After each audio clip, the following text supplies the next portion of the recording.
내가 이르노니 너희는 성령을 따라 행하라. 그리하면 육체의 욕심을 이루지 아니하리라.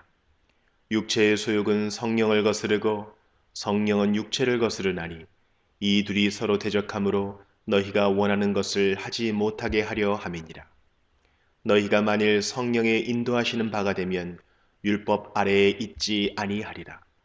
육체의 일은 분명하니 곧 음행과 더러운 것과 호색과 우상 숭배와 주술과 원수 맺는 것과 분쟁과 시기와 분냄과 당짓는 것과 분열함과 이단과 투기와 술 취함과 방탕함과 또 그와 같은 것들이라.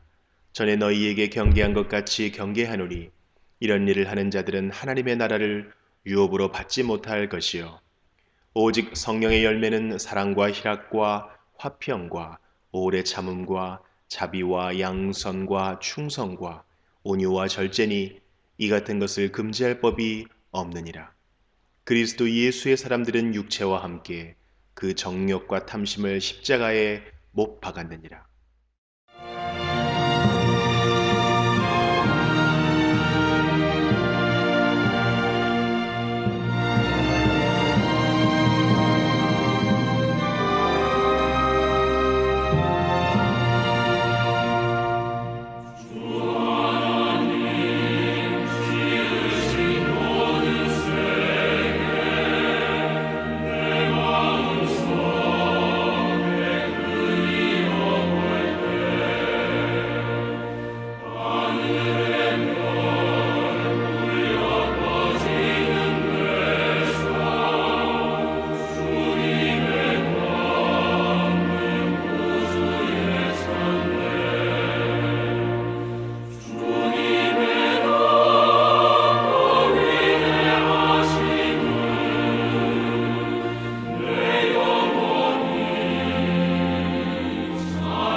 주 안에 영생 있네. 주 안에 살자.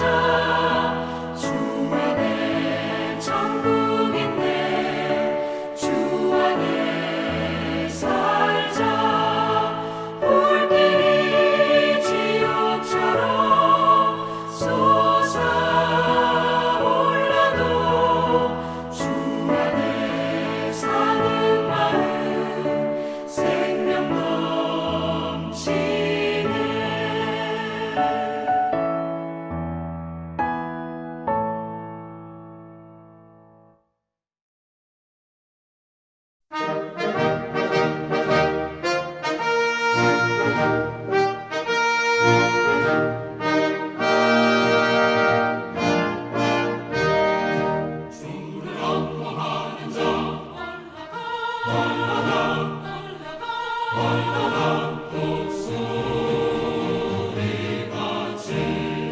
모든 싸움 이기고 근심 걱정 벗어도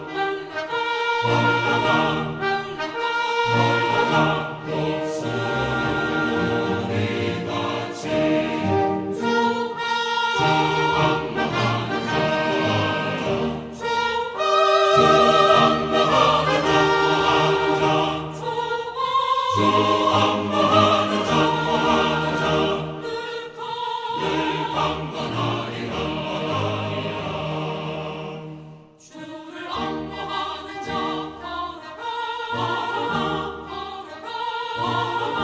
고난지 않네.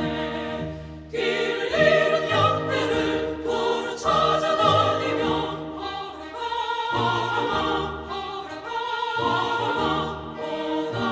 고난지 않네. 주 옹호하는 자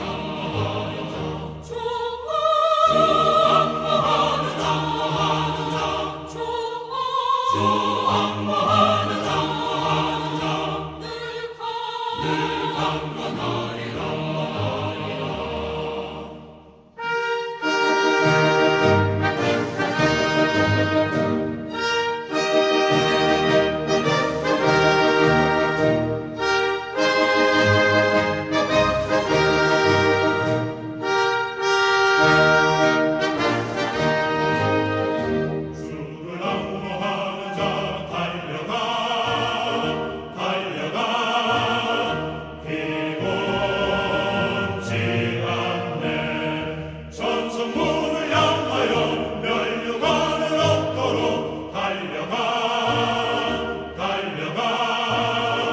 기곤지 않네. 주 옹호하는 자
우리는 저번 주에 예스겔서를 마치고 오늘부터는 이사야 40장부터 다시 보도록 하겠습니다.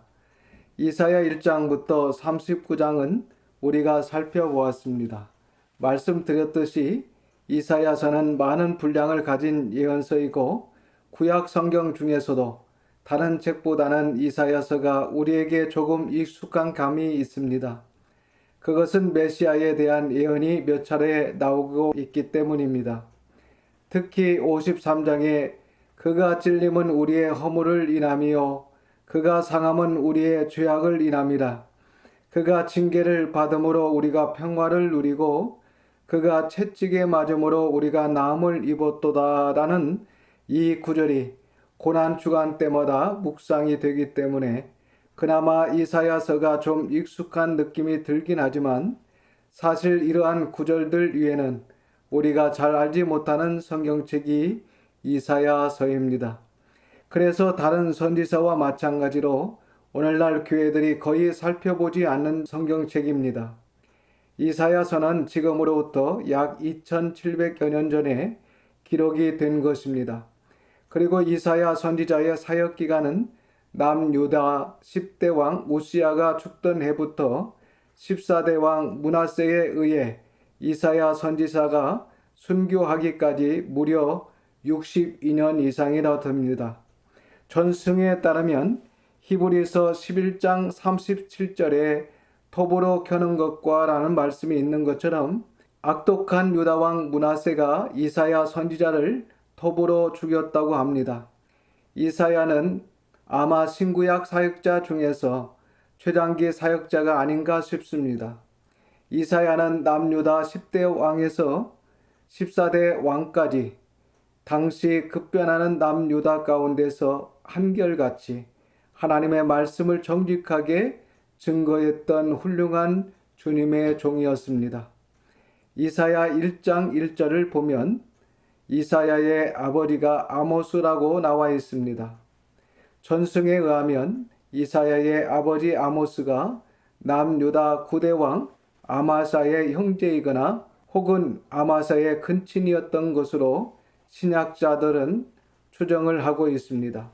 그래서 그런지 이사야는 왕궁 출입을 자유롭게 하면서 사역을 하는 것을 볼 수 있습니다. 따라서 이사야는 왕족 출신으로 선지자 활동을 했던 인물이 아닌가 이렇게 추정을 해 볼 수 있을 것 같습니다. 그리고 이사야라는 이름은 여호와께서 구원하신다라는 의미를 가진 이름입니다. 예레미야나 예스겔에게 주시는 사명에서도 이스라엘 백성들로 인해 배신당하신 하나님의 사랑, 하나님의 답답한 심정을 알 수 있는 것처럼 이사야 6장 9절부터 13절에서도 하나님의 심정을 알 수 있고 이사야에게 주시는 사명이기도 합니다. 이 백성은 소망이 없으니 성읍들은 황폐하여 주민이 없으며 가옥들에게는 사람이 없고 이 도리는 황폐하게 되며 그 땅에 10분의 1이 남아 있을지라도 북이스라엘과 남유다 백성을 베어 버리겠다. 그리고 남은 그루터기 거룩한 시로 다시 시작하겠다는 말씀입니다. 그러므로 너는 듣기는 들어도 깨닫지 못할 것이요 보기는 보아도 알지 못하리라 하여 이 백성이 마음을 둔하게 하며 그들의 귀가 막히고 그들의 눈이 감기게 하라. 염려하건대 그들이 눈으로 보고 귀로 듣고 마음으로 깨닫고 다시 돌아와 고침을 받을까 하노라 라는 말씀을 이사야에게 하십니다. 또한 이사야에게 2명의 아들이 있었는데 7장 3절 말씀을 보면 첫째 아들이 스알 야숲이었습니다. 이 스알 야숲이라는 이름은 소수의 남은 자가 돌아온다라는 뜻입니다. 그리고 8장 3절에 보면 둘째 아들의 이름이 나옵니다. 이 둘째 아들의 이름은 마엘 살랄 하스바스인데 이 이름의 뜻은 속히 노략을 당하게 된다, 속히 망하게 된다라는 뜻입니다. 그래서 이사야의 두 아들 이름의 뜻이 이사야서 중심 내용이라고 볼 수 있습니다. 이렇게 지난번에 우리가 살펴봤던 것처럼 북이스라엘뿐만 아니라 남유다마저 죄와 타락의 만성이 되었기 때문에 이제 남유다는 속히 노략을 당할 수밖에 없고 남유다는 속히 망할 수밖에 없다라는 메시지를 이사야서는 전달하고 있는 것입니다. 그런데 남유다가 완전히 망하는 것이 아니라 소수의 남은 자는 반드시 구원을 받게 될 것이고 그 소수의 남은 자는 바벨론 포로 생활 후에 다시 예루살렘으로 귀환하게 된다라는 메시지를 이사야가 증거하고 있는 것입니다. 그래서 결과적으로 말씀을 드리자면 우리가 예스겔서에서도 살펴봤지만 구원받는 사람은 언제나 소수입니다. 구약 시대에도 소수였고 예수님 시대에도 예수님을 끝까지 따른 사람은 얼마 되지 않았습니다. 오늘 이 시대에도 오직 이 진리의 길을 한결같이 걸어가는 사람은 역시 소수이고 마지막 때에 생명의 부활로 부활하게 될 사람도 역시 소수일 것입니다. 이렇게 성경 전체는 구원의 은혜에 참여하게 되는 사람은 언제나 소수임을 우리에게 분명히 말씀하고 있습니다. 우리가 지난번에 살펴봤던 이사야 1장부터 39장까지는 제1 이사야라고 하는데 내용은 남유다의 멸망을 예언해 주고 있습니다. 그리고 우리가 잘 알고 있는 이사야 선지자가 기록한 것으로 보입니다. 그리고 오늘부터 살펴볼 40장부터 66장까지는 제2 이사야로 바벨론 포로 이후의 일을 예언하고 있습니다. 그래서 시점이 상당히 미래로 건너뛰게 됩니다. 남유다가 이미 멸망을 했고 바벨론 70년 포로 말기에 이사야의 제자들이 기록한 것으로 보입니다. 이제 40장부터 살펴보도록 하겠습니다. 40장 1절에서 11절은 선민 징계가 종료되었다. 그리고 여호와의 인도의 재개를 선언하고 있습니다. 1절입니다. 너희의 하나님이 이르시되 너희는 위로하라. 내 백성을 위로하라. 우리가 예스겔서를 통해 배웠던 것처럼 BC 586년 남유다가 완전히 멸망한 이후에 바벨론 70년 포로 생활 말기에 충분히 죗값을 치른 유대인들에게 하나님의 위로의 말씀이 선포되고 있습니다. 명심하십시오. 죗값을 치른 자에게 하나님의 은혜가 다시 부어지게 됩니다. 너희는 이루어라. 내 백성을 이루어라. 이렇게 겸손히 하나님의 징벌의 시간을 통과하면 자숙의 시간을 조용히 보내면 하나님의 은혜가 다시 임하게 됩니다. 2절입니다. 너희는 예루살렘에 마음에 닿도록 말하며 그것에게 외치라. 그 노역의 때가 끝났고 그 죄악이 사함을 받았느니라. 그의 모든 죄로 말미암아 여호와의 손에서 벌을 배나 받았느니라 할지니라 하시니라. 너희는 예루살렘에 마음에 닿도록 말하며 즉 말로 이루하며 그들에게 외치라. 별표합니다. 그 노역의 때가 끝났고 그 죄악이 사함을 받았느니라. 어떻게 사함을 받습니까? 그의 모든 죄로 말미암아 여호와의 손에서 벌을 어떻게 받았습니까? 배나 받았느니라. 즉 충분히 받았기 때문에 그 죄악이 사함을 받은 것입니다. 이스라엘 백성은 시내산에서 맺은 언약을 어김으로 나타나는 모든 죄의 형벌을 바벨론의 포로로 충분히 그 죄악을 사함 받았다는 것입니다.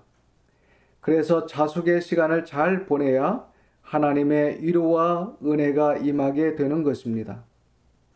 징벌의 시간을 통과해야 합니다.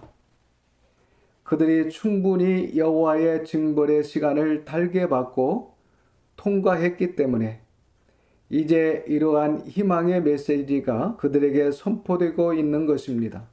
3절에서 5절은 하나님께서 BC 539년에 신바벨론을 무너지게 하셔서 이스라엘을 귀환시키시고 이스라엘을 회복시키실 텐데 그때 하나님을 위해 포로 귀환의 길을 예비하라. 하나님을 위해 바벨론에 있지 말고 하나님을 위해 포로 귀환의 길을 예비하라 라는 말씀을 3절, 4절, 5절에서 하고 있습니다. 3절입니다. 외치는 자의 소리여 이르되 너희는 광야에서 여호와의 길을 예비하라. 사막에서 우리 하나님의 대로를 평탄하게 하라. 외치는 자의 소리여 이르되 너희는 광야에서 바벨론에서 여호와의 길을 예비하라. 즉 바벨론이라는 광야에 있지 말고 바벨론 광야에서 여호와의 길, 포로 귀환의 길을 잘 준비해서 귀환하라는 것입니다. 사막에서 우리 하나님의 대로를 평탄하게 하라. 믿음의 사람들은 이제 귀환 준비를 해야 하는 것입니다. 4절입니다. 골짜기마다 도두어지며 산마다 언덕마다 낮아지며 고르지 아니한 곳이 평탄하게 되며 험한 곳이 평지가 될 것이요 교만한 바벨론을 무너지게 하시고 이스라엘을 세우신다, 돋우신다라는 것입니다. 즉 교만한 자는 하나님께서 깎으시고 겸손한 자는 돋우신다라는 것입니다. 5절과 6절입니다. 여호와의 영광이 나타나고 모든 육체가 그것을 함께 보리라. 이는 여호와의 입이 말씀하셨느니라. 말하는 자의 소리여 이르되 외치라. 대답하되 내가 무엇이라 외치리이까 하니 이르되 모든 육체는 풀이요 그의 모든 아름다움은 들의 꽃과 같으니 말하는 자의 소리여 이르되 외치라. 대답하되 내가 무엇이라 외치리이까 하니 이르되 모든 육체 바벨론은 풀이요. 그러니까 바벨론은 아무것도 아니라는 것입니다. 강대국 바벨론은 아무것도 아니다. 모든 바벨론의 육체는 불이요. 그 모든 바벨론의 아름다움은 들의 꽃과 같으니 우리는 생각해야 합니다. 바벨론 나라의 영광뿐만 아니라 모든 인간 나라의 영광은 들의 풀과 같고 들의 꽃과 같다라는 것을 명심해야 합니다. 인간 나라를 위하여 헌신하는 인생으로만 살아가는 것이 아니라 반드시 하나님의 나라를 위하여 헌신하는 인생이 되어야 합니다. 7절입니다. 풀은 마르고 꽃이 시들면 여호와의 기운이 그 위에 불미라. 이 백성은 실로 풀이로다. 풀은 마르고 꽃이 시듬은 여호와의 기운이 여호와의 호흡이 그 위에 불미라. 줄을 칩니다. 이 백성 바벨론은 실로 풀이로다. 5월 무렵에 동쪽 아라비아 사막에서 불어오는 아주 뜨거운 바람이 있습니다. 이 뜨거운 바람이 아라비아 사막에서 불어와 이틀 이내에 팔레스타인의 모든 푸른 풀을 다 말려서 시들게 하는 시로코라는 뜨거운 동풍, 사막 바람을 염두에 두고 한 표현입니다. 즉 본문은 신바벨론의 영화가 아무리 화려하더라도 하나님의 뜨거운 심판의 호흡이 한번 일어나면 바벨론의 영화는 이렇게 금세 사라져 버릴 것에 지나지 않는다라는 선언을 하고 있는 것입니다. 8절입니다. 풀은 마르고 꽃은 시드나 우리 하나님의 말씀은 영원히 서리라 하라. 풀은 인간 나라의 풀은 이렇게 마르고 인간 나라의 꽃은 시드나 별표합니다. 우리 하나님의 말씀은 영원히 서리라. 정말 우리의 마음판에 새겨야 할 말씀입니다. 베드로전서 1장 24절 25절이라고 적어 놓으시면 좋겠습니다. 나중에 베드로가 이 구절을 인용합니다. 사도 베드로는 이 구절을 인용하면서 성도들이 크리스천들이 세상의 부귀영화, 세상 나라, 인간 나라를 추구하는 삶이 아니라 하나님의 말씀을 경청하고 그 말씀에 순종하는 삶을 선택해야 함을 이 구절을 인용하면서 권면하고 있는 것입니다. 베드로 사도가 말하기를 이것이야말로 가장 성공적인 삶이라는 것입니다. 9절과 10절입니다. 아름다운 소식을 시온에 전하는 자여 너는 높은 산에 오르라. 아름다운 소식을 예루살렘에 전하는 자여 너는 힘써 소리를 높이라. 두려워하지 말고 소리를 높여 유다의 성읍들에게 이르기를 너희의 하나님을 보라 하라. 보라 주 여호와께서 장차 강한 자로 임하실 것이요 친히 그의 팔로 다스리실 것이라. 보라 상급이 그에게 있고 보응이 그의 앞에 있으며 진짜 상급이 어디 있습니까? 진짜 상급은 하나님께 있습니다. 세상 나라에 있지 않습니다. 상급이 하나님께 있고 그리고 큰 보상이 하나님 앞에 있으며 11절입니다. 그는 목자같이 양떼를 먹이시며 어린 양을 그 팔로 모아 품에 안으시며 젖먹이는 암컷들을 온순히 인도하시리로다. 그는 하나님께서 목자같이 양떼, 현재 바벨론에서 포로 생활을 하고 있는 유대인들입니다. 양떼, 이스라엘 백성을 먹이시며 어린 양을 그 팔로 모아 품에 다시 안으시며 젖먹이는 암것들을 온순히 하나님께서 다시 인도하시리로다. 그래서 이스라엘은 바벨론 포로에서 이제 곧 해방되게 될 것이고 예루살렘으로 귀환하게 될 것이다. 즉 하나님께서 친히 목자가 되셔서 반드시 이스라엘이라는 양떼를 그렇게 가나안 땅으로 인도하실 것을 말씀하고 계시는 것입니다. 그리고 12절에서 17절은 여호와의 지혜와 권능을 소개해 주고 있습니다. 먼저 12절에서 16절입니다. 누가 손바닥으로 바닷물을 헤아렸으며 뼘으로 하늘을 쟀으며 땅의 티끌을 뒤에 담아 보았으며 접시 저울로 산들을 막대 저울로 언덕들을 달아 보았으랴. 누가 여호와의 영을 지도하였으며 그의 모사가 되어 그를 가르쳤으랴.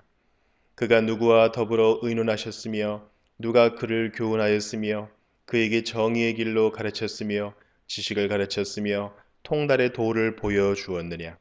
보라, 그에게는 열방이 통의 한 방울 물과 같고 저울의 작은 티끌 같으며 섬들은 떠오르는 먼지 같으리니 레바논은 땔감에도 부족하겠고 그 짐승들은 번제에도 부족할 것이라.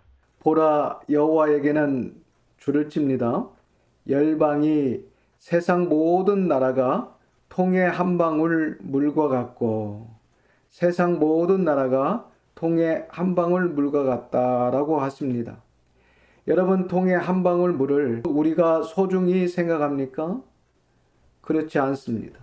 저울의 작은 티끌 같으며 섬들은 떠오르는 먼지에 불과하다. 그리고 레바논의 풍성한 모든 동물과 모든 나무로 하나님께 번제를 드린다 할지라도 창조주 하나님께서는 아무것도 아니라는 것입니다.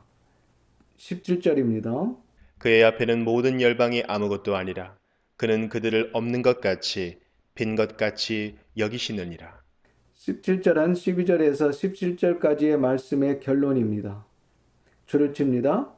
여호와 하나님 앞에서 모든 열방이 모든 인간 나라가 아무것도 아니라 그는 그들을 없는 것 같이 빈 것 같이 여기시느니라. 그러므로 결국은 이 땅의 그 어떤 것도 신뢰할 대상이 되지 않고 오직 여호와 하나님만이 신뢰의 대상이시며 하나님만이 우리가 지향하고 바라보아야 할 유일한 분임을 교훈하고 있는 것입니다. 이러한 말씀을 기준으로 과연 우리는 진정 의미 있는 인생을 살아가고 있는지 다시 한번 돌아봐야 됩니다.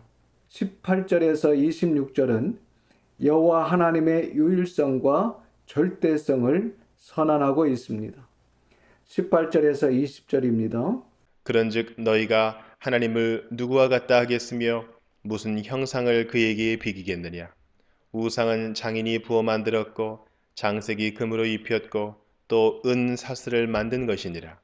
궁핍한 자는 거제를 드릴 때에 썩지 아니하는 나무를 택하고 지혜로운 장인을 구하여 우상을 만들어 흔들리지 아니하도록 세우느니라. 이렇게 부자들은 금과 은으로 우상을 부어 만들고 가난한 자는 나무로 우상을 다듬어서 만든다는 이야기를 하고 있습니다. 이 말씀은 그런 우상을 의지하지 말라, 우상을 신뢰하지 말라라는 메시지를 전하고 있는 것입니다. 21절과 22절입니다. 너희가 알지 못하였느냐? 너희가 듣지 못하였느냐? 태초부터 너희에게 전하지 아니하였느냐? 땅의 기초가 창조될 때부터 너희가 깨닫지 못하였느냐? 그는 땅 위 궁창에 앉으시나니 땅에 사는 사람들은 메뚜기 같으니라. 그가 하늘을 차일같이 펴셨으며 거주할 천막같이 지셨고 그는 땅 위 궁창에 앉으시나니 여호와 하나님은 하늘에 앉아 계시고 줄을 칩니다. 땅에 사는 사람들은 메뚜기 같으니라. 그가 하늘을 차일 얇은 천같이 펴섰으며 거주할 천막같이 지셨고. 23절입니다. 귀인들을 패하시며 세상의 사사들을 헛되게 하시나니 귀인, 세상의 통치자들을 패하시며 세상의 사사, 세상의 지배자들을 헛되게 하시나니. 세상의 통치자들과 세상의 지배자들을 의지하면 안 된다라는 말씀입니다. 우리가 그 가운데 최선을 다해서 정의와 공의를 이루려고 선택하고 노력은 해야 하겠지만 우리의 마음 가운데 늘 세상의 지배자들의 결국은 헛된 것에 불과한 것이다 라는 것을 명심해야 합니다. 24절입니다. 그들은 겨우 심기고 겨우 뿌려졌으며 그 줄기가 겨우 땅에 뿌리를 박자 곧 하나님이 입김을 부시니 그들은 말라 회오리 바람에 불려가는 촉에 같도다. 그들은 겨우 심기고 겨우 뿌려졌으며 그 줄기가 겨우 땅에 뿌리를 박자 곧 하나님이 입김을 부시니 그들은 뭐라고 하십니까? 결국은 말라 회오리 바람에 불려가는 촉에 같도다.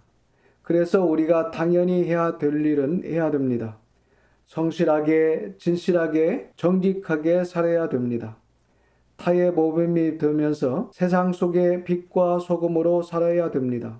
하지만 본문이 우리에게 증거하는 메시지는 사람은 메뚜기 같은 존재에 불과하다라는 것입니다.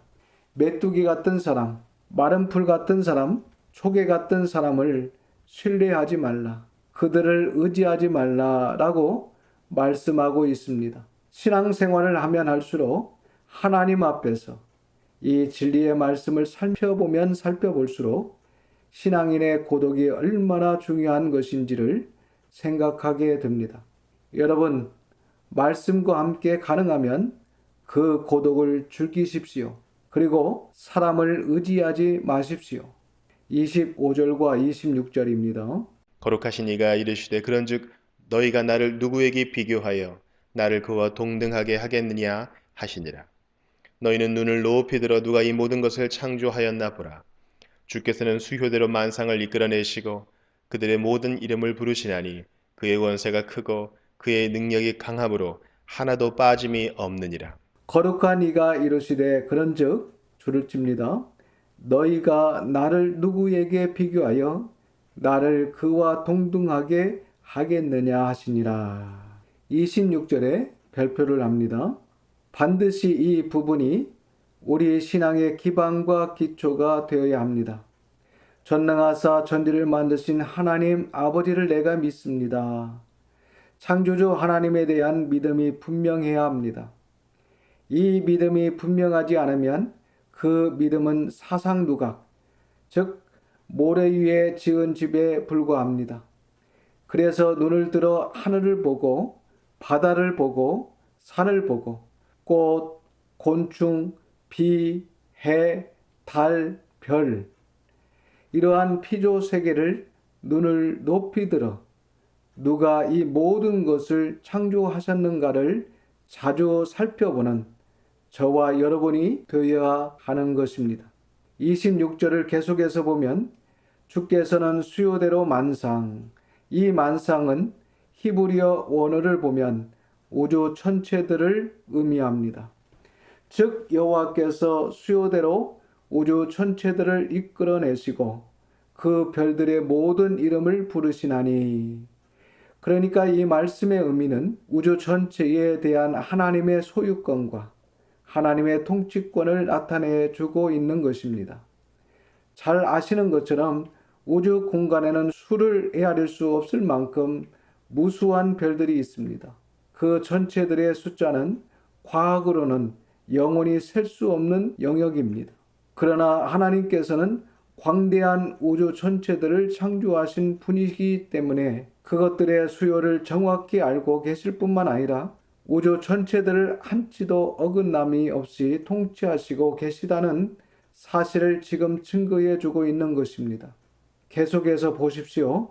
그분의 권세가 크고 그분의 능력이 강함으로 하나도 빠짐없이 이렇게 할 수 있으시다.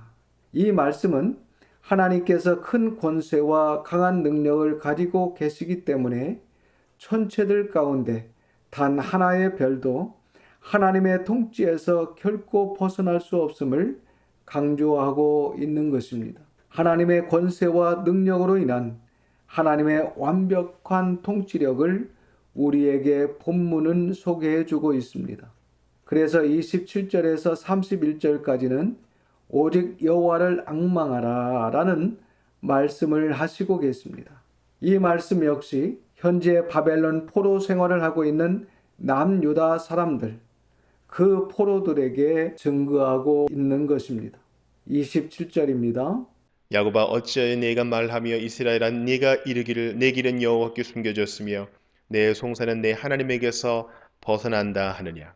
야곱아, 현재 바벨론에서 포로 생활을 하고 있는 유대인들아, 어찌하여 내가 불평을 말하며 이스라엘아 내가 이르기를 줄을 칩니다.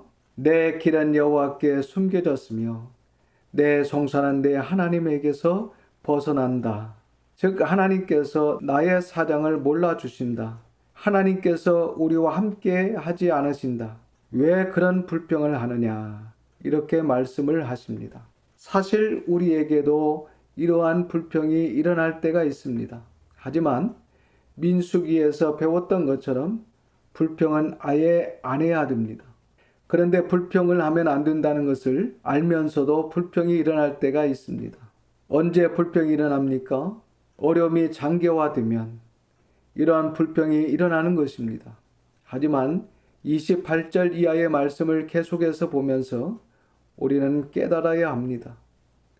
28절에서 30절입니다. 너는 알지 못하였느냐 듣지 못하였느냐 영원하신 하나님 여호와 땅끝까지 창조하신 이는 피곤하지 않으시며 곤비하지 않으시며 명철이 한이 없으시며 피곤한 자에게는 능력을 주시며 무능한 자에게는 힘을 더하시나니 소년이라도 피곤하며 곤비하며 장정이라도 넘어지며 쓰러지되. 이제 마지막 31절의 말씀은 누가 고난 중에 새 힘을 얻게 되는지를 소개해 주고 있습니다. 31절입니다.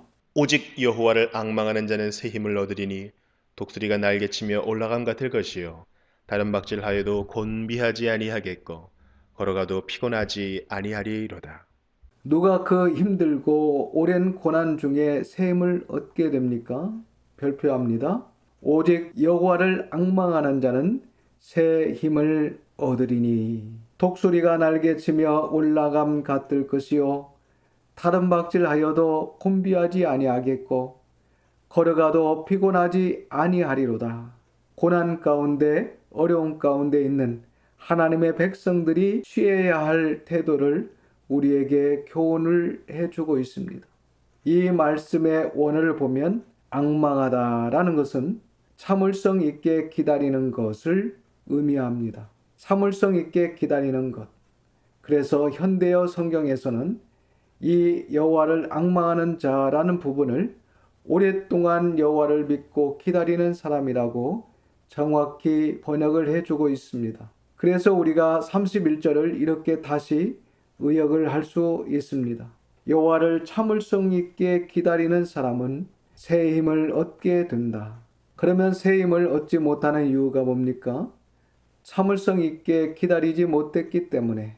여호와를 참을성 있게 기다리는 사람은 새 힘을 얻으리니 독수리가 날개치며 올라감 같을 것이요 다른 박질하여도 곤비하지 아니하겠고 걸어가도 피곤하지 아니하게 되는 것입니다.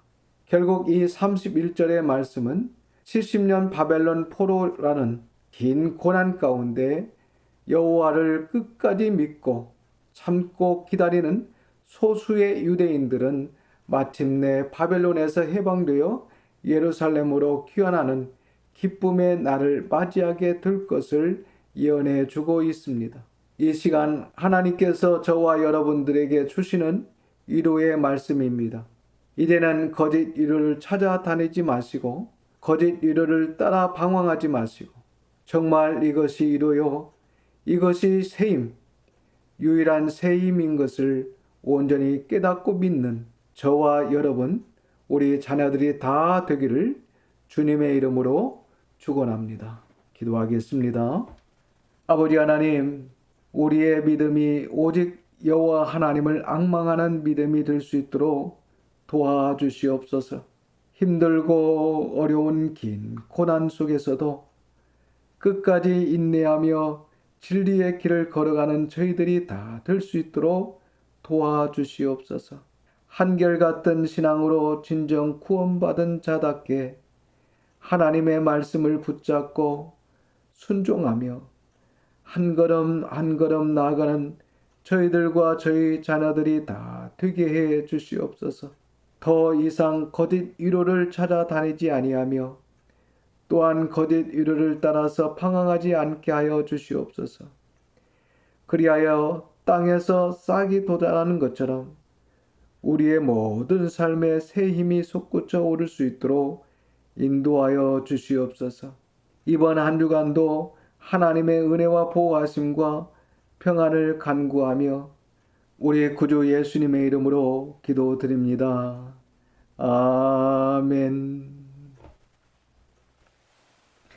지금은 우리 구주 예수 그리스도의 은혜와 아버지 하나님의 그 크신 사랑하심과 성령님의 감화감동 역사 충만하심이 어떤 형편에도 사람을 의지하지 않고 하나님만 의지하며 인내하고 진리의 길을 걸어가며 오랫동안 여호와를 믿고 기다리는 오직 하나님만 앙망하는 성도들과 자녀들에게 함께 하시기를 우리 주님 예수님의 이름으로 축원하옵나이다.